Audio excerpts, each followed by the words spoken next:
Obrigado, Senhor, pela alegria de podermos mais uma vez elevar o pensamento através desta forma de conexão com o Criador do Universo, o Pai querido, a quem muitas vezes nos esquecemos de nos dirigir. Da mesma forma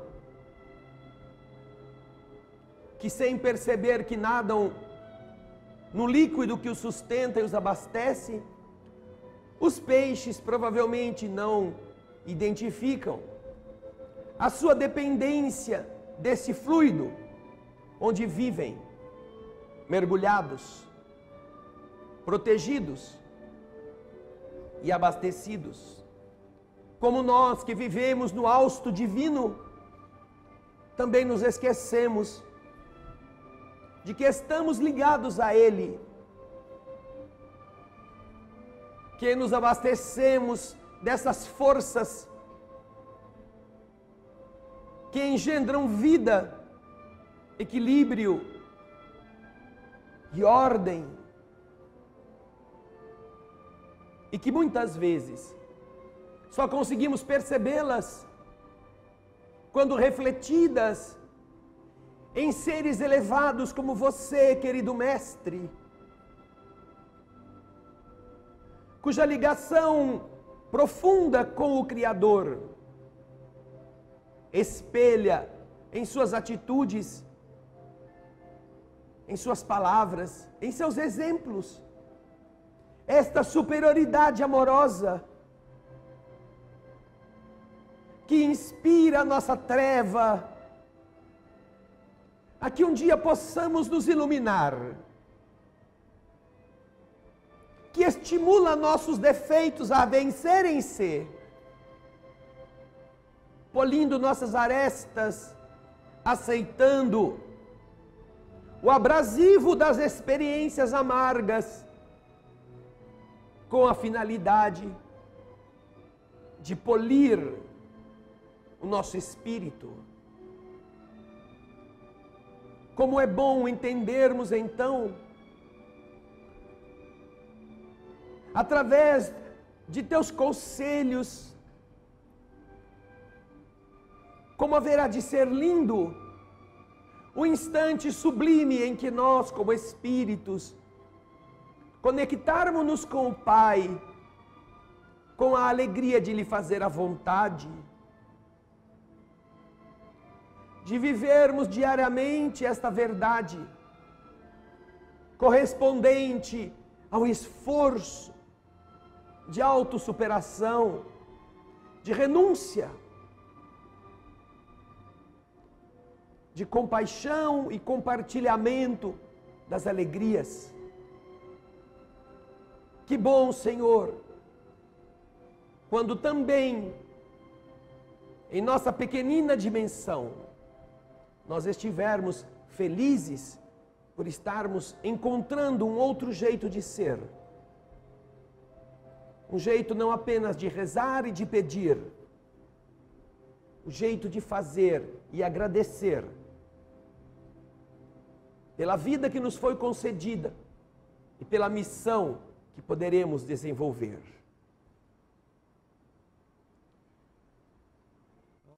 Almas do céu,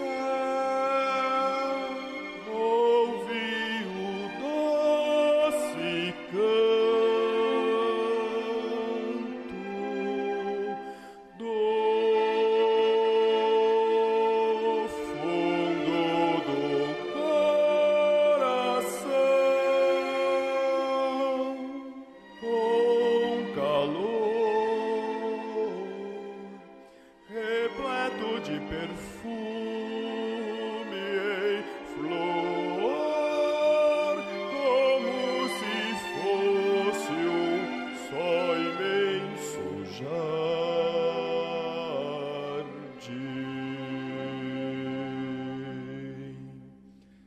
É a voz do bem que o Cristo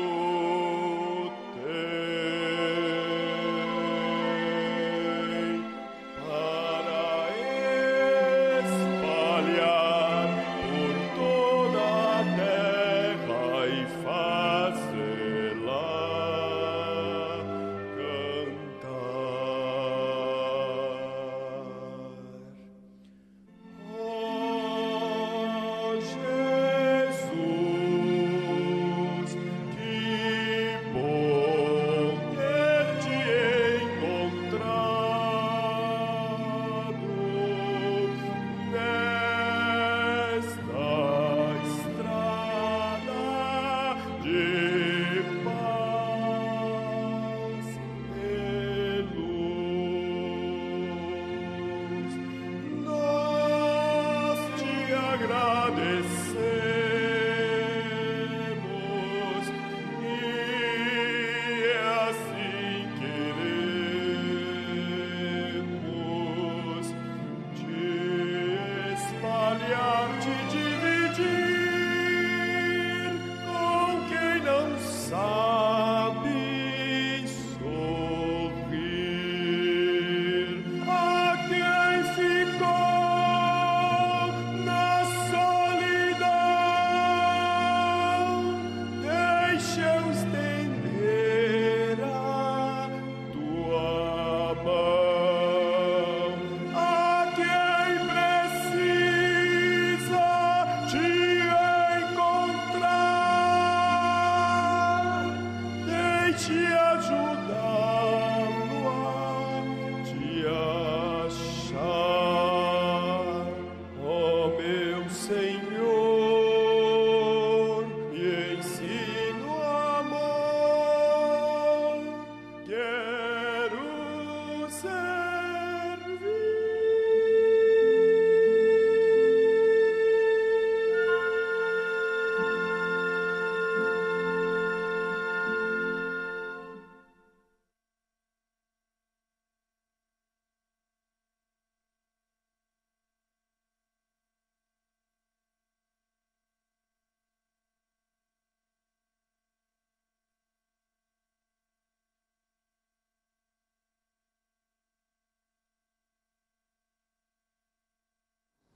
Queridas irmãs, queridos irmãos, queridos telespectadores da TV Alvorada Espírita, nosso abraço a todos os que estão aqui em nossa casa e a você que nos assiste na transmissão ao vivo da TV Alvorada. Nesse momento, mais de 1000 pessoas ligadas em nossa transmissão. E aproveitamos esta audiência, que respeitamos muito, para recordar que no dia 21 de dezembro, nós estamos dedicando o trabalho deste dia, que é uma quinta-feira, à cirurgia espiritual do Natal.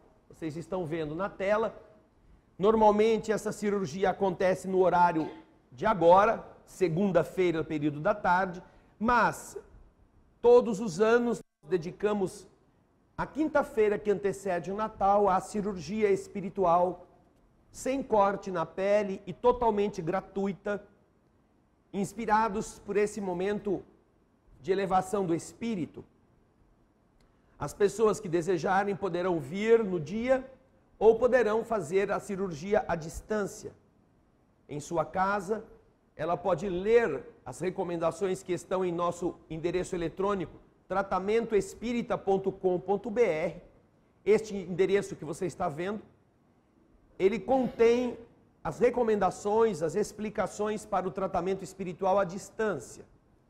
E com isto você se prepara para no dia estar em sintonia conosco, assistir a palestra, depois da oração, que você também participe, e após você se colocar em repouso por 1 hora, pelo menos, em sua casa. Isso tudo está escrito lá nas recomendações. Não precisa enviar exames médicos, não precisa se inscrever, não precisa pedir que nós anotemos seus dados pessoais, endereço, nada disso é necessário. Basta que você seja uma pessoa que tenha seriedade no seu propósito. E os espíritos amigos que estão aí onde você vive também saberão que você estará em sintonia com o amor divino que vai fazer o melhor, uma vez que você esteja aberto para isso. Então, aproveite e se puderem nos ajudar, divulguem, porque assim mais pessoas terão acesso, seja vindo aqui, seja nos assistindo e fazendo o tratamento depois. É o benefício dessas pessoas que nós buscamos. Não estamos interessados em qualquer outro tipo de remuneração, que não seja a felicidade de nossos semelhantes. Temos a alegria também de informar que hoje nós enviamos para todas as listas que fazem parte do nosso esforço de divulgação do WhatsApp, o nosso primeiro minuto para a felicidade bilíngue. Hoje, graças ao esforço dos trabalhadores dedicados, nós enviamos o nosso primeiro minuto com tradução, com legenda em inglês. Se você desejar inscrever-se para receber os vídeos, aí está o telefone, você pode anotá-lo. Os que estão aqui podem pegar o número na banca, não precisam tentar decorar, a banca tem papeizinhos com o número, e com isso você adiciona este número à sua agenda do seu celular e pede para que nós façamos o mesmo em relação ao seu WhatsApp. Com isto, no dia seguinte, você começa a receber vídeos sobre este 1 minuto. Ainda não teremos, acho que, condições de fazer divulgação diária com programas bilíngues, mas estamos nos esforçando para, ao máximo, irmos colocando estes arquivos de 1 minuto também em inglês, com legenda em inglês, para ajudar pessoas que de outras localidades que não entendam o português, possam pelo menos ter a opção de ouvir a nossa língua e entender o que estamos dizendo, lendo a legenda que foi colocada no minuto. Portanto, é mais uma forma de ampliarmos aquele leque de pessoas que possam receber estes arquivos. E quando você envia para os seus membros da lista que você possui pessoal, você também multiplica essa possibilidade, não é? Cada um que receba o seu minuto e pode enviar para a lista que tem no seu celular, está multiplicando esse minuto para muitas outras pessoas. E isto tem possibilitado um aumento, inclusive, da audiência da TV Alvorada Espírita. A pessoa recebe 1 minuto, acha legal, encontra lá o endereço da TV Alvorada Espírita e aciona no seu YouTube ou no seu computador esse endereço para assistir. E aí então ela chega a todos os outros arquivos que nós temos. Livros espíritas comentados no Espírito da Letra, estudo do Livro dos Espíritos, palestras semanais, tratamentos espirituais, livros espíritas de graça em arquivos que a pessoa faz download, tudo ela estará podendo acessar. Então, você nos ajudará bastante se fizer isto, colocar esses minutos multiplicados também através das suas listas pessoais, e os que nos assistem no YouTube agora, se gostarem de algum dos nossos arquivos, poderão nos ajudar colocando o seu positivo, a sua curtida, o seu joinha. Você vai ver aqui embaixo, existe lá a sua aprovação. Porque quanto mais visualizações positivas um vídeo possua, mais o YouTube o coloca à frente de outros que estão com menos avaliações. E ele vai ser visto mais vezes. Da mesma forma, você pode compartilhar. Você pega este link, que está aí, tem uma rodinha dentada aqui embaixo também. Você pode compartilhar este vídeo com outras pessoas. Não precisa mandar o vídeo, você pode mandar o link. Aqui eu assisti uma palestra muito bacana, acho que vocês vão gostar. Nós fizemos uma palestra na quinta-feira aqui em nossa casa, falando sobre a obsessão, aprendendo sobre a obsessão para evitá-la. E foi uma palestra que nós usamos o livro Libertação, de André Luiz, em um de seus capítulos, que nós lemos e comentamos, com as imagens do Projeto Imagem, nos auxiliando a visualização. Então, muitas pessoas que têm medo de obsessão, de entidades perturbadoras, poderão aprender como é o mecanismo. E é apenas um capítulo do livro. Nós estamos lendo e comentando em gravações, porque este será o próximo livro que o Espírito da Letra, nosso programa, vai exibir. Além dos 5 livros anteriores de André Luiz, que já estão prontos, nós estamos fazendo as gravações deste 6º livro, e em breve os seus primeiros capítulos estarão sendo disponibilizados. Mas nós aproveitamos um destes capítulos para comentar sobre o processo de influência dos espíritos sobre as pessoas. Algo que vai muito além de um mau humorzinho, de uma atitude treslocada. Não. Uma explicação que nos dá André Luiz no capítulo que lemos aqui, e que surpreende as pessoas, por quê? Porque demonstra como determinadas doenças físicas são decorrência da ação magnética. A ação esta que vai lentamente inoculando em nosso organismo pela associação de fluidos malsãos às atmosferas malsãs que nós carregamos. Estes agentes vibratoriamente nocivos, que depois envolvem a corrente sanguínea, abastecem as células com substâncias tóxicas, e a carne, os músculos ou os órgãos começam a sentir o impacto dessas vibrações. Se nós imaginarmos que a inalação de uma concentração não muito grande de determinados produtos químicos nos envenena, as pessoas que trabalhavam com materiais para a fabricação de telhas de cimento amianto, e que ao longo da sua vida trabalhavam ali, não sentiam, ninguém cheirava o cimento puro. Hoje eu vou dar uma tragada no cimento aqui. O cimento enfiava no pulmão. Não. Estavam ali trabalhando num ambiente. Ninguém via o cimento flutuante, o amianto flutuante. E ao longo de algum tempo, começaram a ter problemas respiratórios. Por quê?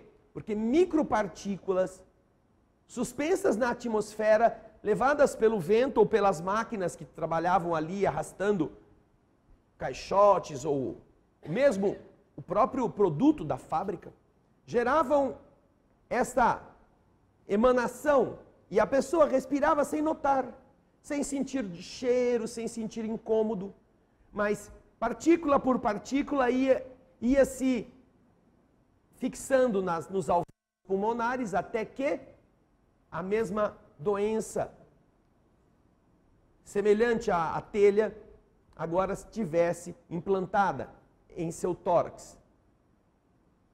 O que os espíritos fazem com as pessoas não é muito diferente.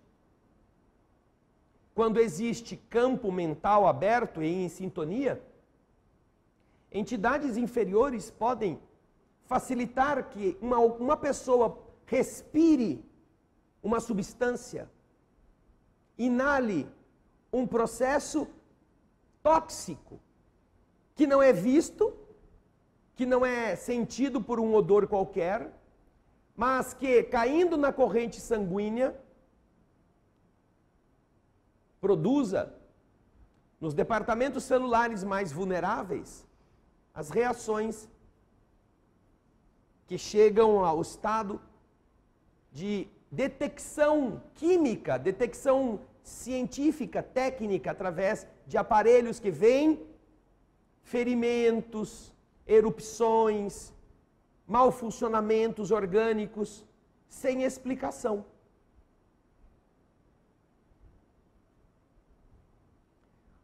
Há um livro muito interessante a esse respeito. Esse livro não é de autoria de André Luiz, através de Chico Xavier. É um livro que, se não me engano, está esgotado na editora. Eu acho que de tanto que a gente já recomendou a leitura. Esse livro se chama Liberação. Não é libertação, não. É liberação. Este livro, Liberação, é de autoria de nosso irmão Salvador Gentili, escritor de Araras. E ele também é um compêndio, ele é quase que, pedagogicamente falando, um curso explicativo de como em nosso dia a dia a ação nefasta, encontrando em nós campo acessível, produz efeitos que a medicina não entende. O pano de fundo desta obra, Liberação, envolve um homem idoso, matrimônio, viúvo,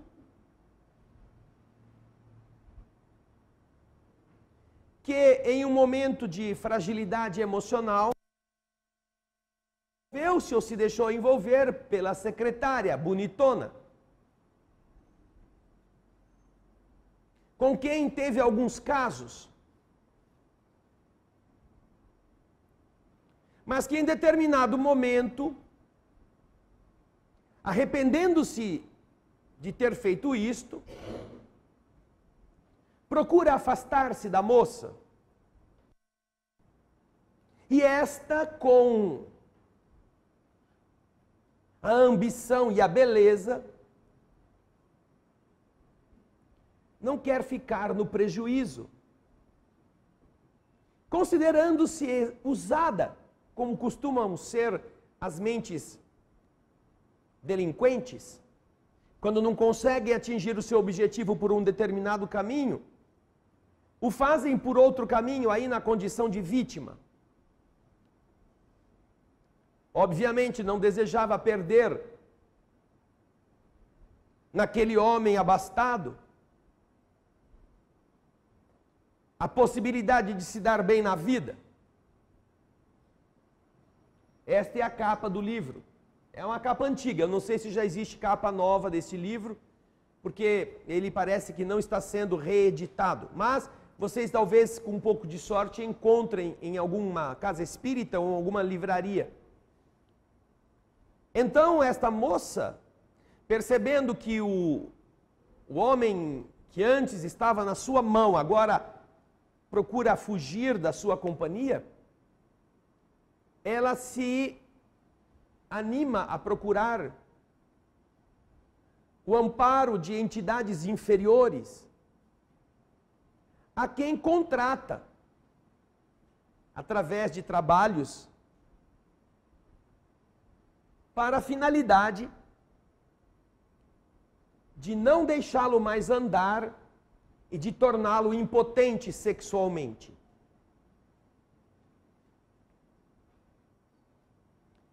Este homem, então, agora está sofrendo por causa da culpa que carrega na consciência. Ele sabe que ele equivocou-se sendo casado.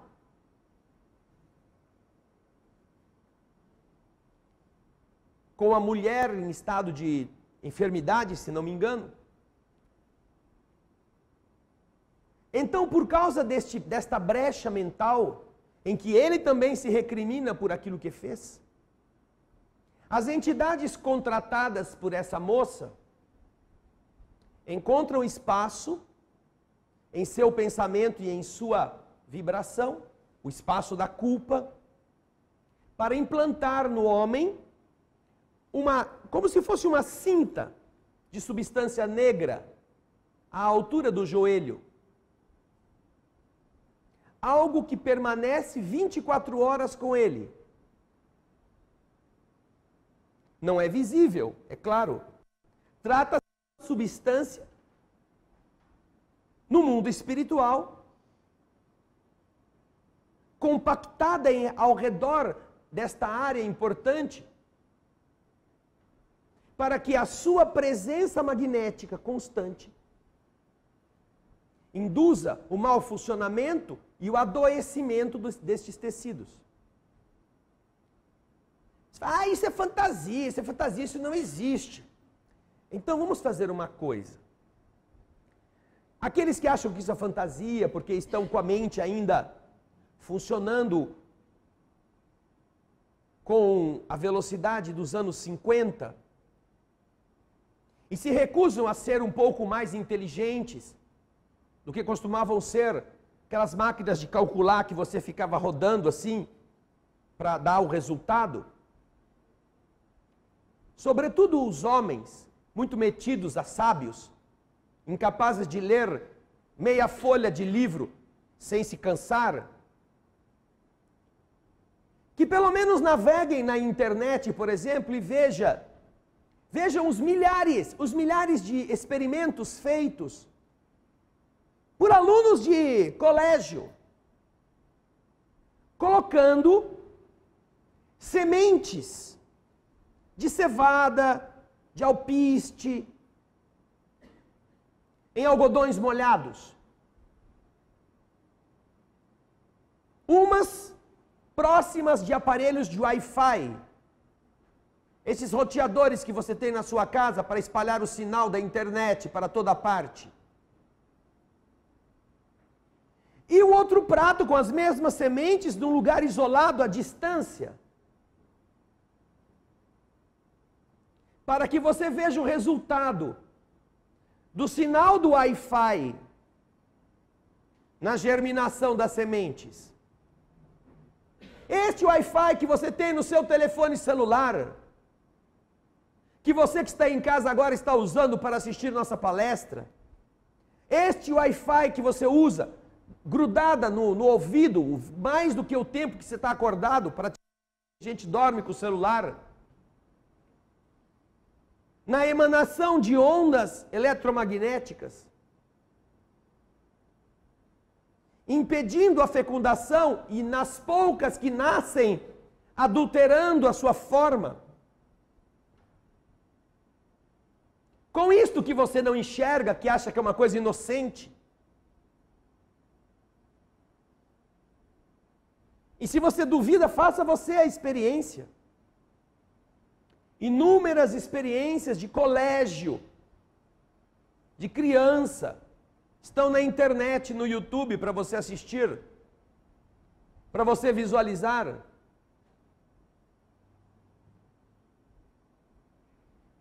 Ah, pobrezinho do meu celular, o André não gosta de tecnologia. Não, eu até acho legal, porque graças à tecnologia, nós estamos falando de doutrina espírita para muita gente. Mas o que nós estamos utilizando da tecnologia é exatamente aquilo que você não enxerga, mas produz efeito. Estão suspeitando os estudiosos da medicina que a utilização de aparelhos como os telefones celulares por muito tempo produzem danos neurológicos pela ação de micro-ondas na região do cérebro. E se você for em algum restaurante, qualquer que seja, você vai ver que eu acho que eles têm razão. Porque os caras ficam sentados na mesa, tem 5 pessoas em volta da mesa, eles já estão avariados do cérebro, que ficam 5 assim, olhando para o celular e ninguém conversa com ninguém. Já fez o efeito danoso que os médicos estão suspeitando. Mas aconselham as autoridades que estão pesquisando isso, que você não coloque o celular com a bateria voltada para o seu corpo. De preferência, quando for pôr no bolso, coloque com a bateria voltada para fora. Que você não durma com o celular próximo da sua cabeça. E que você, todos os dias, se tiver um pouquinho de juízo, desligue o roteador da sua casa para dormir pelo menos. Porque o resultado físico das micro-ondas ou das ondas que o Wi-Fi está enviando interferem na fecundação das sementes. Alguém aí está procurando alguma coisa para achar, vai pôr ou não? O Wi-Fi do Gaspar já fez o dano na velocidade de procurar na internet que ele tem. Ele já está assim meio... já falei para ele, para de usar telefone celular o dia inteiro. Quando estiver no fim da palestra, ele vai achar. Tá? Não adianta nada. Mas estamos dizendo isso porque se você pegar 3 ou 4 telefones celulares e amarrar no seu joelho, e dormir com isso, e andar o dia inteiro com isso, e passar um dia, uma semana, você vai começar a ter dor no joelho. Você vai começar a ter alterações físicas naquela região. é o quê? É uma emissão magnética produzida por um campo que nasce da bateria e que interfere no funcionamento elétrico dos seus tecidos. Dessa forma, o que acontece com aquele homem é que isso também foi providenciado por entidades inferiores que alocaram esta massa escura na área do joelho, e ele começou a sentir dor e começou a mancar. E começou a mancar e começou a não conseguir andar. Ele estava a ponto de ir para uma cadeira de roda, porque impotente ele já tinha ficado. Já estava impotente fisicamente, sexualmente. Pelo mesmo princípio. Vocês vão ver aí, olha, plantas não crescem perto de roteadores Wi-Fi. Está vendo isso? Esse aí, essa é uma reportagem da revista Exame. Agora, se você procurar este tema no YouTube, vocês vão ver vídeos. Pessoas que fazem a experiência e filmam. Eles filmam e mostram o prato de semente perto do Wi-Fi, o prato de semente a uma mediana distância e o prato de semente colocado bem longe. No mesmo ambiente até da casa. Não é que ele levou no outro quarteirão, não.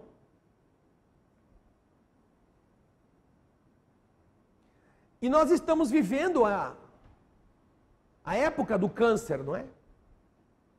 A época das doenças incuráveis deste nível de multiplicação celular inexplicável, incontrolável, que obviamente tem ligação com produtos químicos que colocam na comida, defensivos agrícolas, alterações genéticas, e não sabemos até que ponto este tipo de ondas também coopera.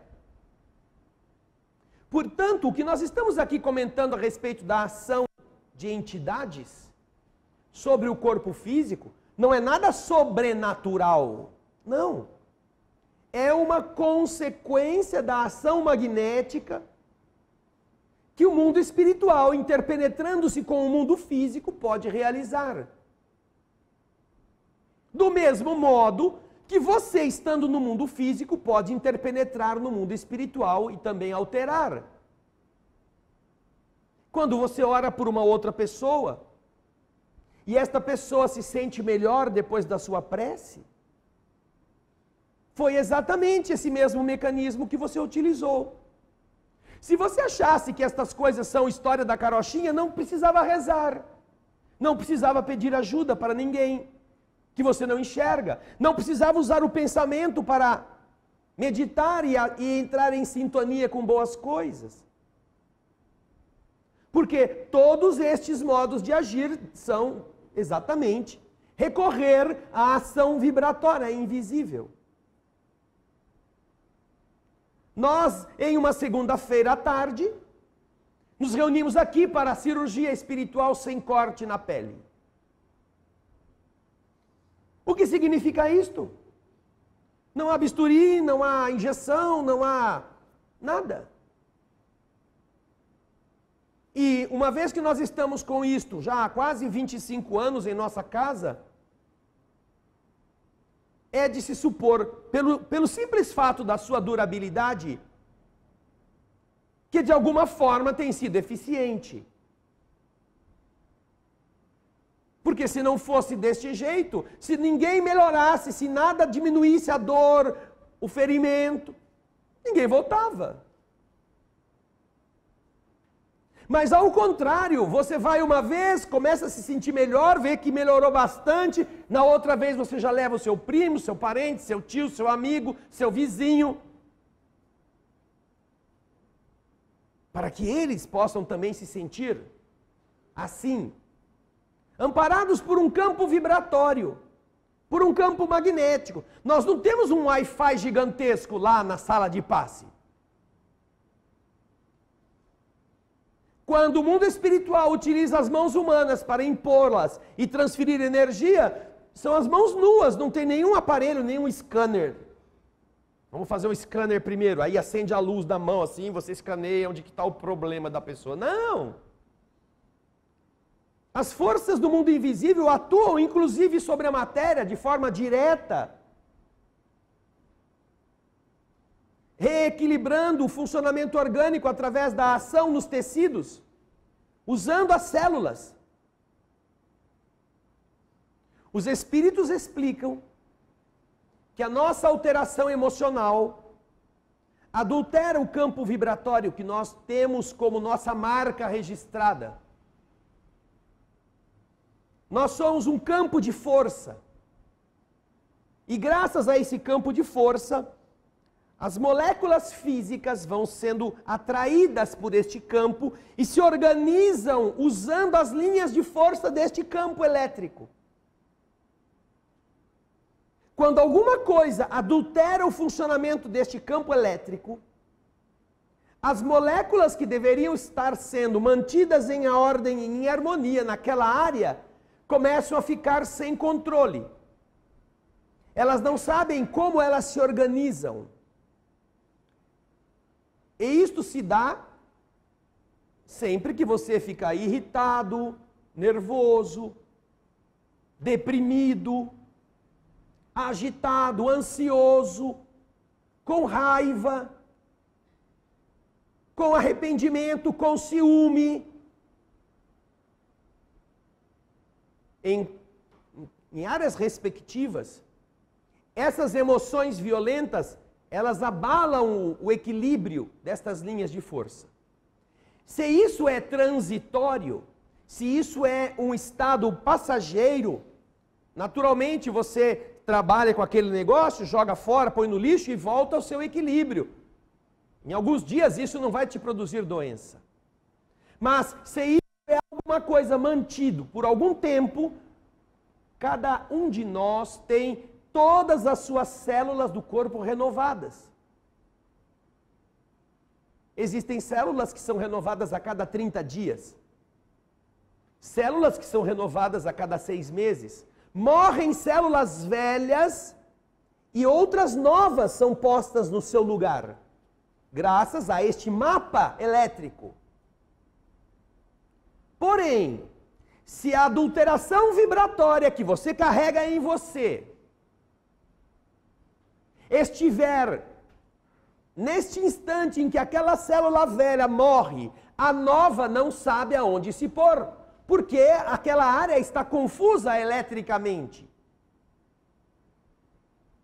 E ela então não irá repor a célula que morreu na função que aquela célula tinha. E se, por exemplo, forem áreas do coração, o coração começa a ter problemas ao longo da repetição desse sistema de adulteração elétrica.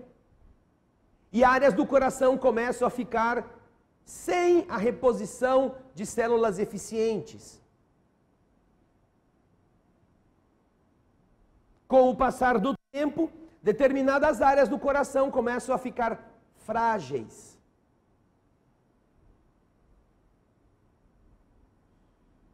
E isso se dá no estômago, no intestino, no fígado, em todos os órgãos. Então, essa estrutura ao redor do joelho deste homem, que foi implantado graças à sua culpa, a culpa mental que ele carregava, e obviamente porque ele também não se dispunha a melhorar-se como pessoa, a trabalhar por outro modo de ser, com a luta contra os seus defeitos, ele era uma pessoa indiferente para as questões importantes do espírito. Apesar de ser uma boa pessoa, um homem correto, não tinha nenhum aprofundamento espiritual que pudesse ser usado para melhorá-lo com esses recursos. Por isso que nossa palestra de quinta-feira teve esse título: aprendendo sobre a obsessão para evitá-la. Este homem não sabia nada sobre isso, portanto, não sabia como evitar. Ele então está num estado muito ruim, muito mesmo, graças a esta ação. Aí as pessoas ingênuas perguntam: e onde está o espírito protetor que não impediu que isso acontecesse? Ora, onde estava o espírito protetor quando esse homem começou a ter um caso? Não é uma criança, não é um adolescente, não é um tonto irresponsável que não sabe pensar. Onde estava o obsessor? Ou onde estava a ligação do protetor com o homem? Quando ele dizia: você não pode fazer isso, você sabe que não é correto, essa moça está te dando uma bola fácil. Você acha que você está com todo, se teu caminhãozinho está bom para carregar toda essa areia? Eu não sei por que os velhos ficam tontos. Não sei por quê. Mas é esta a mais pura verdade. Os velhos viram a ser jovens, pelo menos na expectativa sexual ou no desejo de arrumar brotinhos.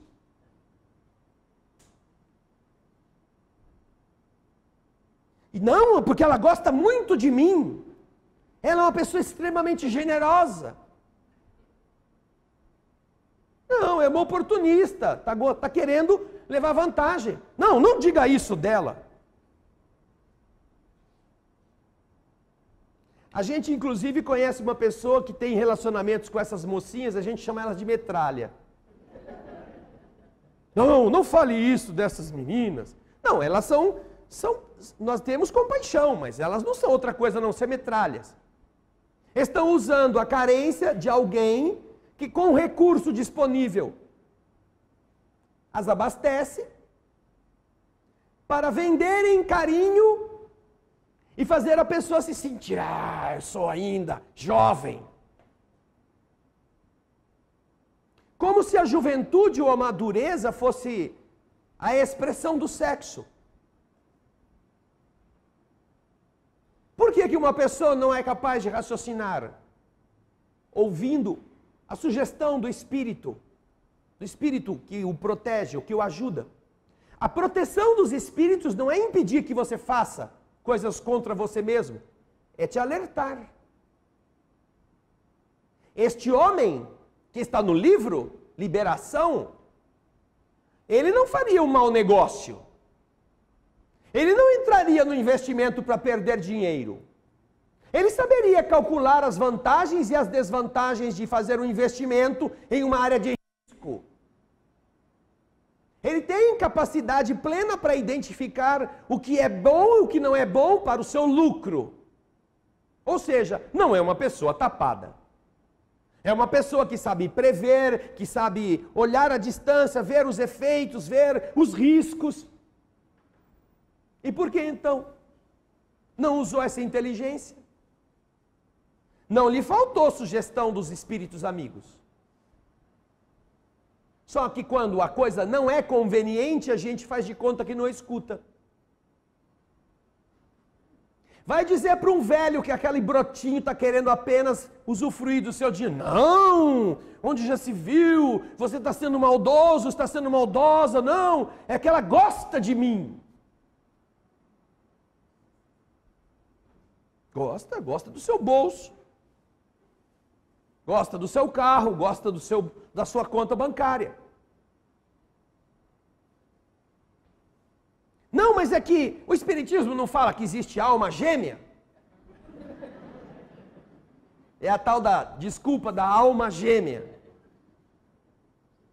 Mas sabe que interessante? Esse negócio de alma gêmea tem um problema.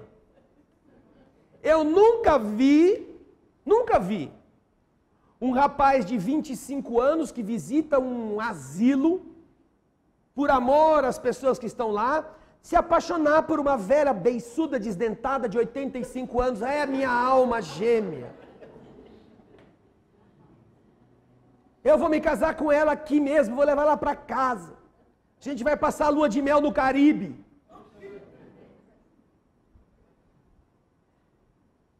Dentro de uma ambulância, é claro. Mas você nunca vê que seja o inverso, a alma gêmea. Não é? A alma gêmea é sempre assim.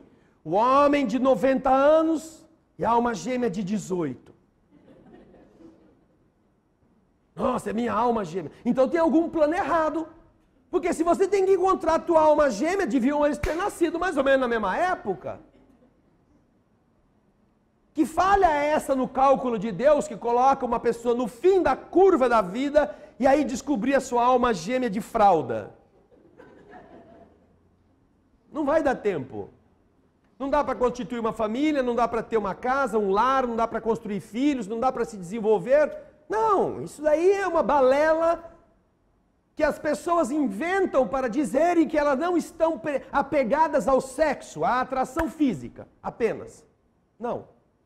Elas ficam dando desculpas e achando que com isso se justificam.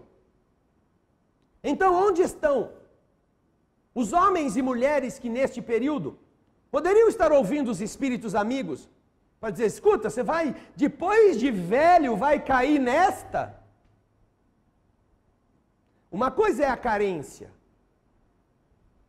que é compreensível.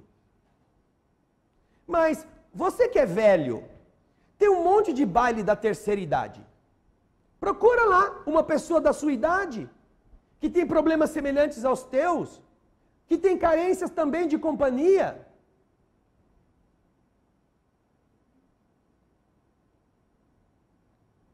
Mas por que não quer aquela carne pelanquenta na hora do baile? Segura a gelatina aí e vai bailar um pouquinho com ela. Não, quer a mocinha durinha, rechonchuda. É uma exibição. É uma forma de se demonstrar importante. É como quando você compra um carro, quando compra um objeto de valor e desfila com ele. É algo que abastece o ego da pessoa. E isso se dá em todas as idades, não só com pessoas idosas. Também com as pessoas jovens isso acontece. No entanto,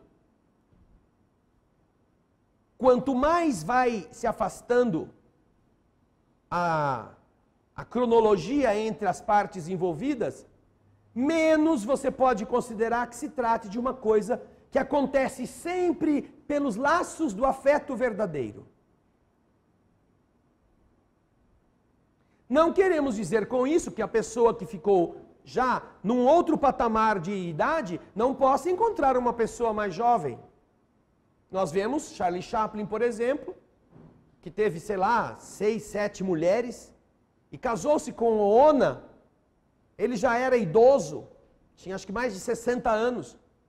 Ela era uma jornalista com 20 e poucos, e casaram-se e foram felizes. Os últimos anos de vida que ele desfrutou ao lado de uma pessoa equilibrada foi com ela.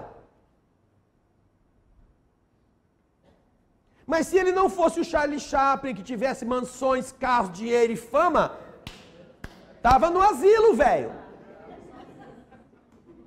Né? Estava lá no asilão. Como estão muitos. Sozinhos lá, jogados. Você viu o Carlos Alberto agora? Então, ao observarmos esta peculiaridade, não precisa de um espírito protetor vir dizer para você que isso é estranho, no mínimo estranho, ou arriscado. Basta você abrir os seus olhos. Basta você desejar ver. Quando a gente vê e não vê, é porque a gente não quer. Como é que o espírito protetor pode entrar na frente de você e falar, você não vai sair com a metralha? Ele não vai falar metralha. Com a nossa irmãzinha. Ele não pode fazer isto.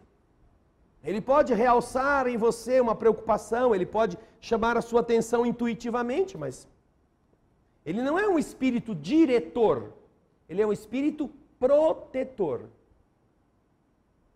Quem é diretor é você mesmo, você que decide.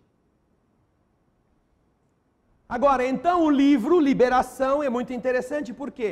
Porque quando ele está nesse estado, e que a moça está assediando, porque ela quer voltar, ela quer ter de novo o controle sobre o homem, usando de seus contatos com espíritos trevosos, por fim, ao invés de ele ceder à moça, ele tem uma atitude mais ou menos equilibrada, que é contar para sua filha o que tinha acontecido e pedir ajuda. Contar para sua filha o que tinha acontecido com ele e com essa moça. E que ela o estava perseguindo, agora que ele não queria mais nada com ela.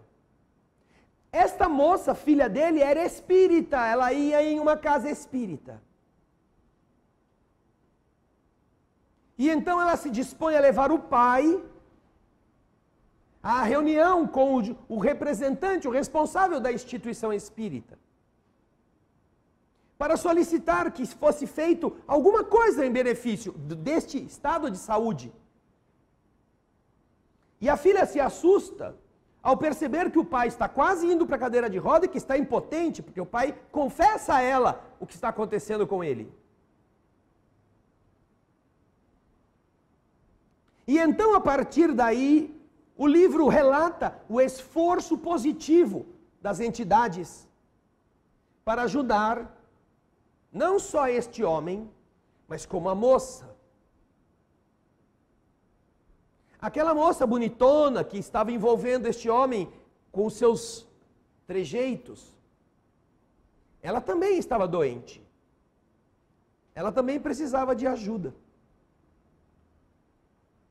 E este processo de ajudar as partes envolvidas realça ao leitor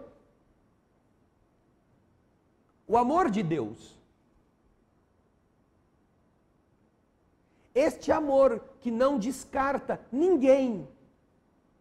Este amor que enquanto nós olhamos e dizemos, esse é um bandido, se morresse não ia fazer nenhuma falta para a sociedade, Deus diz, não, não, esse é meu filho também.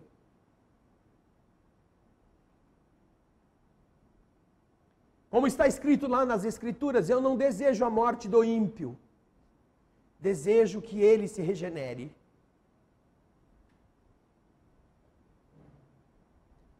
E como nos ensinam os Espíritos, que nós devemos aprender a odiar o mal, odiar o crime, mas amar o criminoso.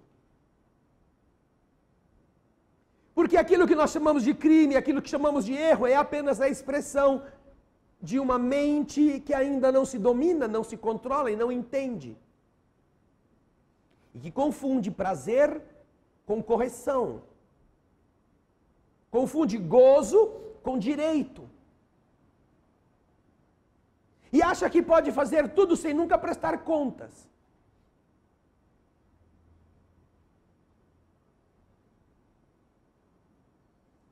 Esta condição mental representa a brecha que naquele homem permitiu a ação de entidades inferiores sobre ele. Ah, quer dizer então, André, que se a gente ficar... quem que vai ficar sem obsessão nessa terra? Se todo mundo tem alguma coisa que fez de errado? Ora, depende de como você se relaciona com o seu erro. Se você se relaciona de uma forma que você não esquece o mal, mas não corrige, você está submetido a essa vulnerabilidade. Se você atua de forma a achar que você é perfeito, que as outras pessoas é que são erradas, você ainda é mais orgulhoso e, portanto, precisará sofrer os efeitos.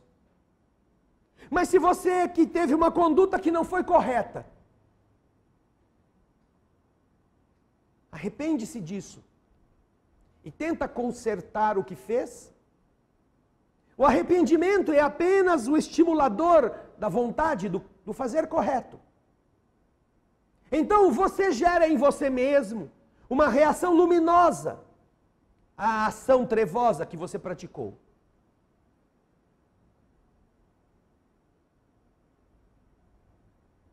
Se você tem condições de recuperar a autoestima, devolvendo aquilo que tomou, aquilo que roubou, o engano que você deliberadamente produziu, você conserta o mal. E aí não tem a culpa. Você está como uma pessoa adulta, enfrentando seus equívocos, ao invés de fugir deles. Mas e se você não consegue mais devolver materialmente as coisas que tomou? Se você gastou o que você usou de uma outra pessoa, e você sabe que fez isso, ora, enquanto você tem condições, você pode procurar essa pessoa e dizer: escuta, eu preciso dizer a você uma coisa, eu achava que você não merecia ter aquilo, e eu usei tudo que era seu, mas eu sei que eu fiz isso errado. Eu gastei o seu recurso indevidamente. Eu vim aqui, primeiro, para confessar que eu fiz isso.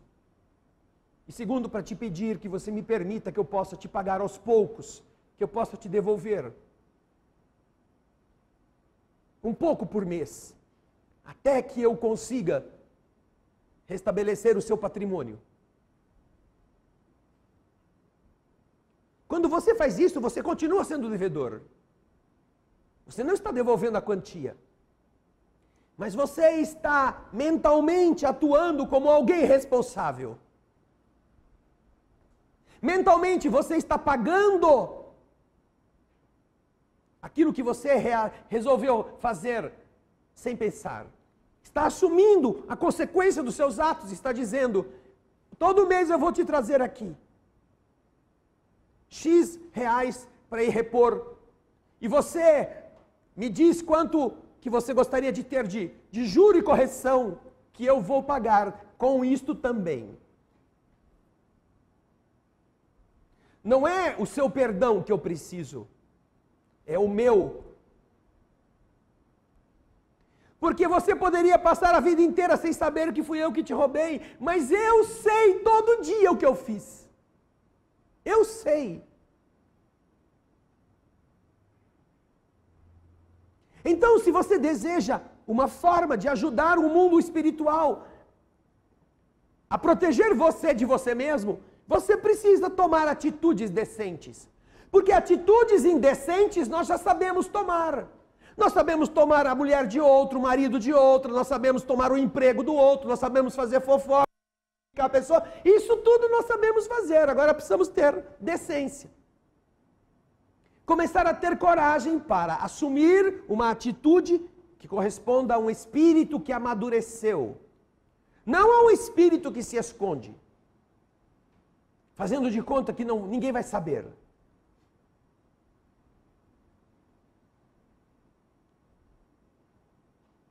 Então, quando você adota interiormente uma postura que representa, primeiro, o arrependimento, porque aí você tem que reconhecer que você fez alguma coisa que não devia. E é muito difícil que o nosso orgulho goste de fazer isso. Muito difícil.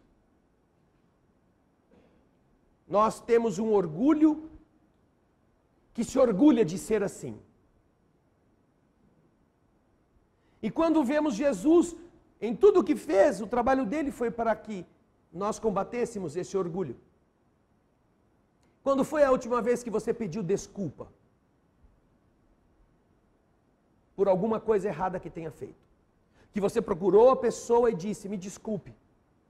Quando foi que você disse isso à sua esposa, ou ao seu marido, ou à sua empregada de casa, ou ao seu colega de trabalho? Me perdoe.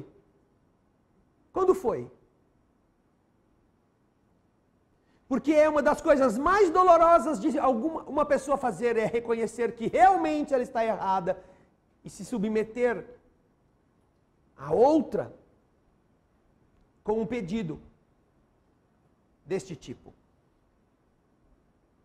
Sabe como terminam as diferenças nas discussões da família, do marido e da esposa? No silêncio do tempo. Xingam-se, falam-se os palavrões que queiram, ofendem-se até não conseguirem mais, e depois Ninguém fala com um outro fala com a uma, e aí passa uma semana, 15 dias, sem que ninguém diga, me desculpe, eu errei, eu fui agressivo, eu disse que eu não mereço, você não merece ouvir o que eu te falei. Não, a gente deixa que o tempo fale por si. E aí um começa a falar, você foi comprar pão? Já trouxe o leite também. Ah, eu troquei a lâmpada. Sabe essas coisas assim que dizem, eu sei que você está vivo, eu sei que eu estou vivo, vamos continuar daqui para frente. Mas essa é a conversa de gente irresponsável, de gente que ainda também usa fralda, que tem coragem de agredir e não tem a boa vontade nem a vergonha na cara de pedir desculpa.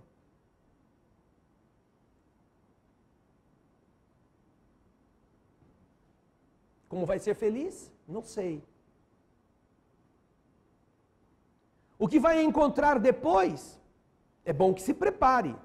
Porque quando nós não tomamos as atitudes adequadas para que nossas realidades espirituais negativas sejam corrigidas, você vai se encontrar com elas.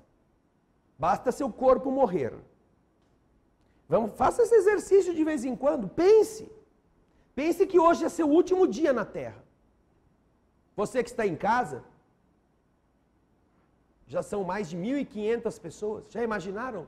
Hoje é seu último dia. O que você vai fazer? 6 da tarde é o termo final. Falta 2 horas e 45 minutos. Para muita gente isso vai ser verdade. E se for o seu caso? Se for o meu caso, o que você vai fazer? O que é importante para você pensar em 2 horas e meia? Ai, deixei o feijão no fogo, eu ia fazer rabada amanhã. Vou ver se faço hoje. Aí morrer de barriga cheia. Não vai dar tempo nem das tripas digerir o que o fogão esquentou. É isso que você vai pensar?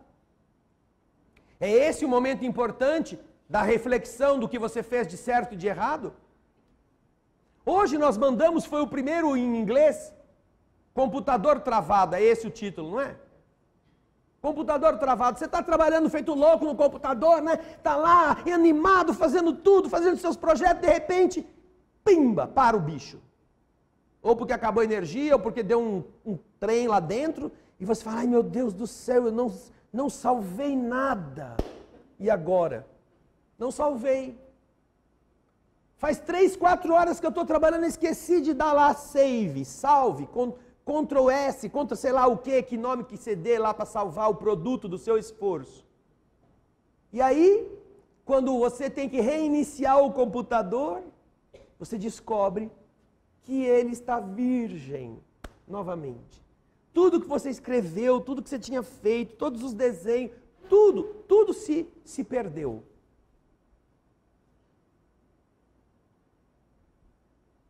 Então nós estávamos dizendo que nós somos como um computador que vai travar.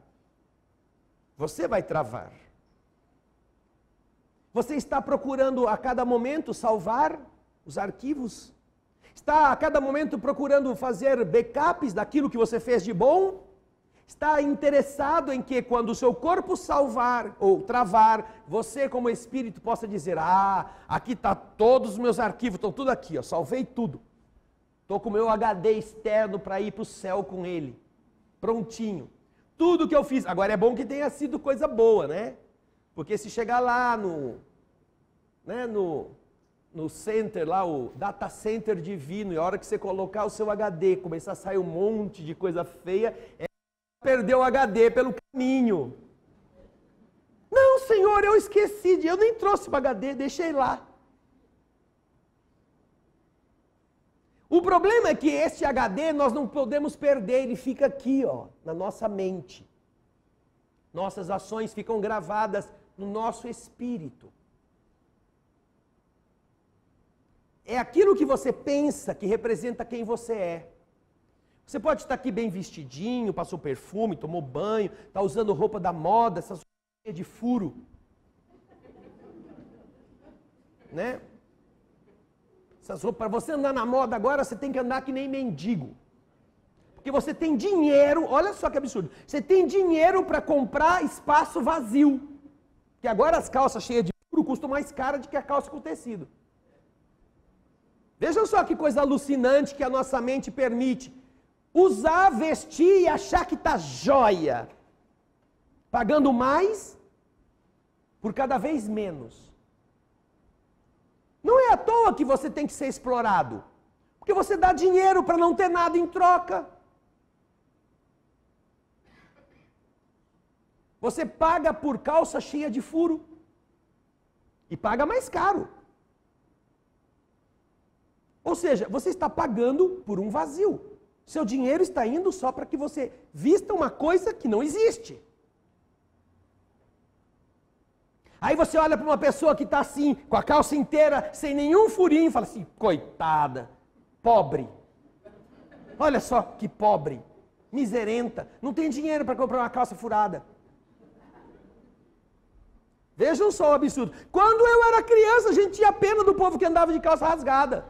Calça remendada, tadinho. Para comprar uma. Não, agora a coisa é tão alucinante, a nossa mente está tão virada no avesso, que agora as pessoas se orgulham de ser aquelas que pagam muito para andar com pouca roupa, que custa caro. E quem anda normal é considerado pobre, porque não tem dinheiro para pagar a moda.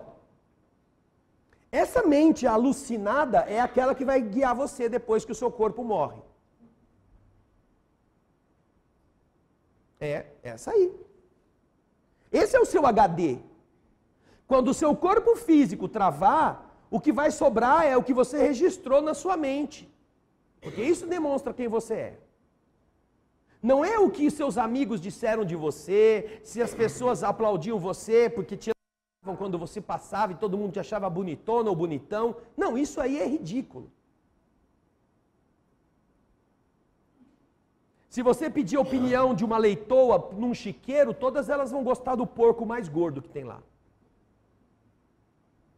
E ainda assim, é um porco. É um leitão do pior que está lá dentro, porque tudo num chiqueiro. Se nós compararmos a nossa evolução e o mundo espiritual, o mundo físico aqui, com os espíritos que estão encarnados a esse chiqueiro, aqueles que gostam da opinião da maioria não deixam de ser leitoas, leitões, porquinhos do mesmo padrão. É preciso ter coragem mental para não ser igual. E isso a maioria não quer ter, porque se expõe, porque se arrisca. Aí quando vai para a morte, na hora que o computador está travando, aí entra em desespero. Ai, o que vai ser? Traz o tio aqui para eu pedir perdão para ele. Ah! O tio mora lá em Belém do Pará, como é que ele vai chegar aqui antes de você morrer?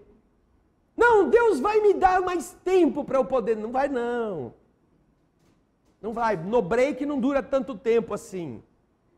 O computador está sem energia, até o cara chegar de Belém, não tem jeito. E por que você não dá uma carta, ligou para ele?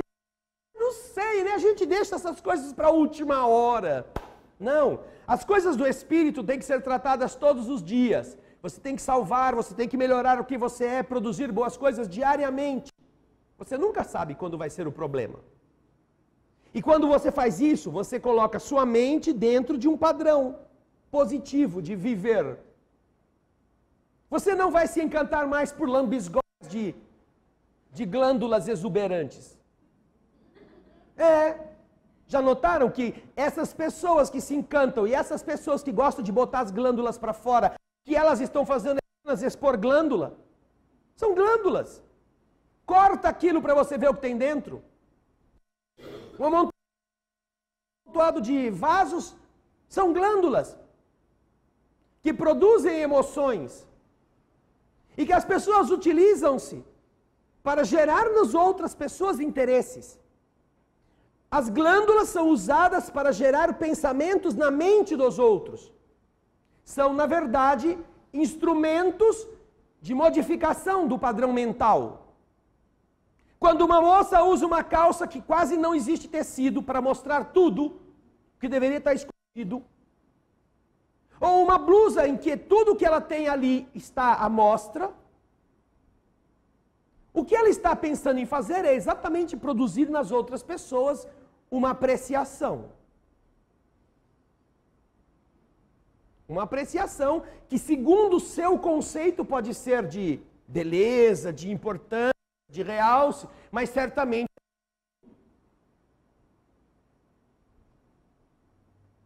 você se acha importante porque todo mundo olhou para você. Você passou e homens e mulheres viraram a cabeça para olhar você por trás. E você acha que isso é legal.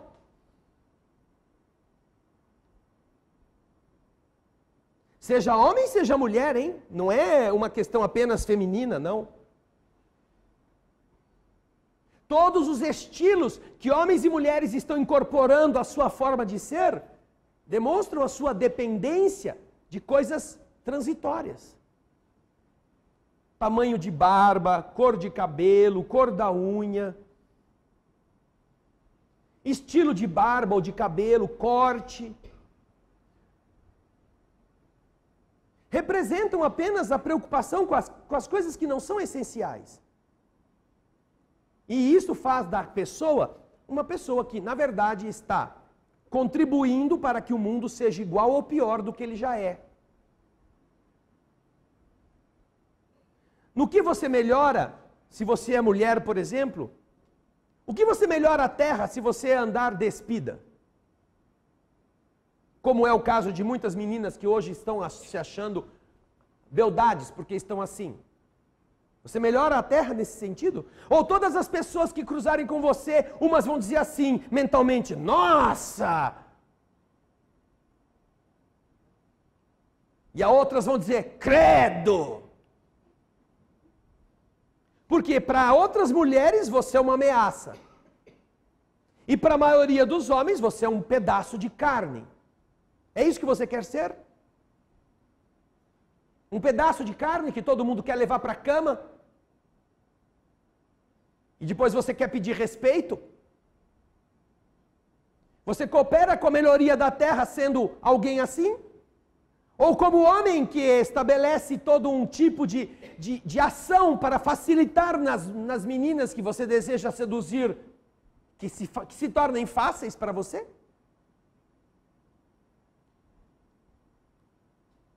Você sabe conjugar o verbo haver? No presente do indicativo? Sem errar? Você que anda seminua no shopping, ou você que anda com seus músculos expostos, é capaz de escrever o verbo haver no presente do indicativo sem errar? E se for, então também conjugue o verbo reaver, no mesmo tempo verbal. Se você não é capaz de fazer isso porque não sabe direito, você não sabe a língua que está falando,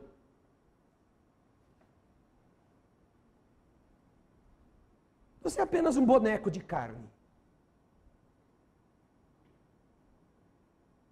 Que não controla sequer a língua que fala, se é que consegue. Mas você quer ser admirado pela sua aparência, pela sua esbelta figura, mesmo que seja um tapado, um crocodilo. É suficiente? Então o mundo não vai ser melhor nunca. Porque a mente das pessoas, em sua maioria, está vinculada a este padrão. E o que você assiste na televisão, o que você vê nas revistas, é exatamente para manter você nesse padrão. Gaste, coma, seduza e ostente. É assim que você mantém a terra na podridão em que está. E quando chegar a hora de seu computador travar, aí você vai pensar, como vai ser depois do outro lado? Ah, agora é tarde para eu me preparar. Então você vai descobrir que você vai estar naquele nível em que a mulher estava usando para prejudicar um outro homem. Aí você vai chorar bastante, você vai sentir toda a dificuldade de estar sozinho no ambiente onde estão os outros. Aqueles mesmos seus amigos que desfilavam, aquelas mesmas suas amigas que se achavam as boas, vão estar igualmente despidas da carne. Sem silicone, sem tinta no cabelo e com a aparência mental de entidades desajustadas. Isso pode ser resolvido antes. Isso pode ser trabalhado melhor antes de você passar pelo travamento do seu computador. Mas é preciso que você deseje. Não é o espírito protetor que te obriga, é você. E então a sua atitude diante das coisas que já fez de errado define o quanto você realmente quer isto. Ah, eu tirei o marido para ela, ele de volta, nem que venha e com fita. Ora, não adianta se devolver. No começo era muito legal a emoção de tomar o marido de alguém. Depois você tem que administrar o mesmo trambolho que ela já administrava. Então, ela não vai querer de volta, ela já teve a sorte de se livrar do traste. Não adianta você ir lá devolver, pôr na caixa postal escondido. Não. Mas você pode ter uma atitude de arrependimento. Você pode de verdade arrepender-se e não ter raiva da pessoa, que era antes a sua competidora.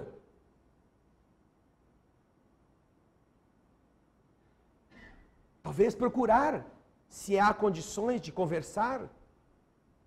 Talvez dizer o que você sentiu quando estava buscando e pedir desculpa pelo sofrimento que você causou. Se é que você tem coragem de fazer isso. Eventualmente, dificilmente você quererá ter uma amizade ou a outra parte quererá a sua amizade. Mas quem sabe? Quem sabe? Não seja possível restabelecer um respeito entre as partes.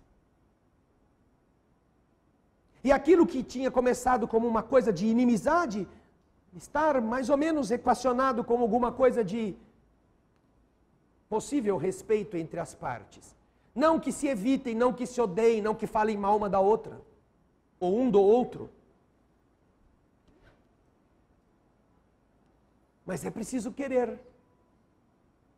É preciso ter esse desejo, essa vontade de se enfrentar.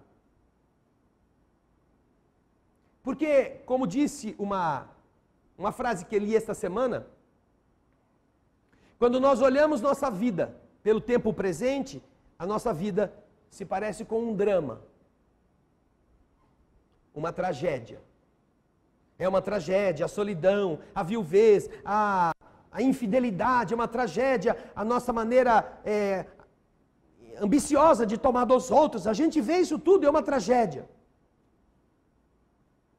Aí você desencarna e chega do lado de lá e você olha a vida e começa a ver que aquilo na verdade foi uma comédia. Puxa, olha como eu era idiota, olha como eu brigava. Eu perseguia meu marido, minha esposa, achava que ela estava tendo um caso. E depois descobri que tinha mesmo. Mas daí eu descobri que ela tinha um caso, ele tinha um caso, porque eu não era uma pessoa que se cheirasse. E eu ficava brava. Queria prender a pessoa no visgo de passarinho. Que ela tinha que ser feliz comigo. Que tragédia, que na verdade é uma comédia, porque eu sou a palhaça, eu fui o palhaço e não percebia. Você vai olhar a vida não como sendo dono ou dona das pessoas que antes você dominava, mas como sendo alguém que não foi capaz de se dominar por ser criança.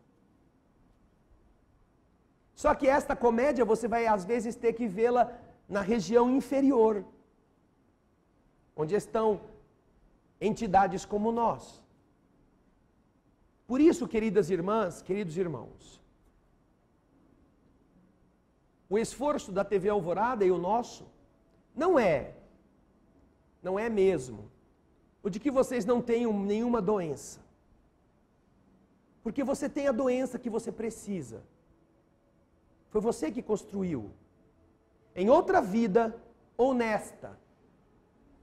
O esforço dos espíritos e o esforço da TV Alvorada Espírita é para que você pare de se envenenar, pare de adoecer. E que você se ajude a que o esforço deles se transforme em saúde para que o seu corpo se restaure. Para que quando você se disponha a corrigir o mal que você fez, você não seja mais barreira para que o bem que vem do alto te ampare. Jesus não curou só quem merecia. Como a gente sempre lembra aqui. Jesus curou quem merecia. Quando ele dizia, vai que a tua fé te curou, você passou todos esses anos sofrendo e não se revoltou, você teve paciência, você foi generoso, generosa, você aguentou o tranco e agora, eu te digo, você aprendeu o que a doença precisava te ensinar, você se curou, vai, teus males desapareceram. Mas para outros que não mereciam, Jesus curava também. Mas como os espíritos procuram fazer aqui, ele fazia lá, ao dizer, vai e não tornes a pecar, para que coisa pior não te aconteça. Isto que você está tendo hoje é fruto do erro que você cometeu. Nós estamos suspendendo esta dor, mas a doença continua a existir. Se você voltar a agir do mesmo jeito, ela vai voltar e vai ser pior. Porque agora você já foi ajudado. Os efeitos são mais graves. É esta a noção que nos falta. A gente acha que porque melhorou no passe que os espíritos nos deram, agora eu já posso voltar a comer, beber, fazer tudo que eu não podia fazer antes, porque agora eu sarei. Não, não sarou. Você está às portas de uma doença pior, se não souber administrar o bem que recebeu. Quando a gente tem noção dessas coisas, de verdade, quanto isso é grave, nós deveríamos até ter medo de vir aqui. Porque vai que você melhora mesmo. E aí? E aí? Vai ter coragem de aproveitar essa melhora para se tornar bom, para corrigir os erros, para nunca mais fazer o que fez, para multiplicar agora em ações generosas e pagar estas benesses recebidas? Vai ter essa coragem? Ou vai mergulhar de novo no lodaçal, só porque agora tem saúde? E aí, se fizer isso, vai se arrepender muito de ter vindo aqui. Vai ter arrependimento de ter pedido a Deus que te ajudasse, e Ele te ajuda. Mas o desejo de todos nós é que você não precise sofrer. Que você possa resgatar no bem, não na dor, aquilo que não está funcionando direito em você. Por isso que nós não fechamos este tratamento. Por isso que nós não dizemos, não vai mais lá não, que você não tem jeito. Você tem que sofrer o que você fez sofrer. Não. Nós estamos aqui com a esperança de que cada um de nós, com todos os erros que tenhamos, desejemos uma saúde que nasce na bondade. Que a gente pratique, mesmo que a gente não seja bom. Porque de tanto praticar o bem, um dia nós seremos bons. Quando entrarem na sala de passe, lembrem disto. E assimilem as coisas boas que Deus tem para nos dar. Você pode ter sido um traficante, um estuprador. Você pode ter sido o pior ladrão. Você pode ter matado um monte de gente. Mas se você chegar, depois de ter se embriagado, se drogado, rastejando na porta da casa do seu pai, da sua mãe, bater a ela e as portas se abrirem por haver alguém lá dentro, você pode ter sido o pior de todos, mas você ainda vai ter um prato de comida para comer, você ainda vai ter uma cama para dormir, porque teu pai e tua mãe amam você, não querem que você sofra, querem que você melhore. É assim que Deus olha para nós. Nós somos estes indivíduos, cheios de equívocos, de fraquezas. Mas quando nós batemos a porta do Pai com o desejo de que Ele nos ajude, nunca vai apontar o dedo da rua. Vai nos acolher, vai nos limpar, nos alimentar, para que depois, quem sabe, a gente possa escutar e mudar. Esse é o desejo de todos nós, que vocês possam sentir isso no coração. Muita paz.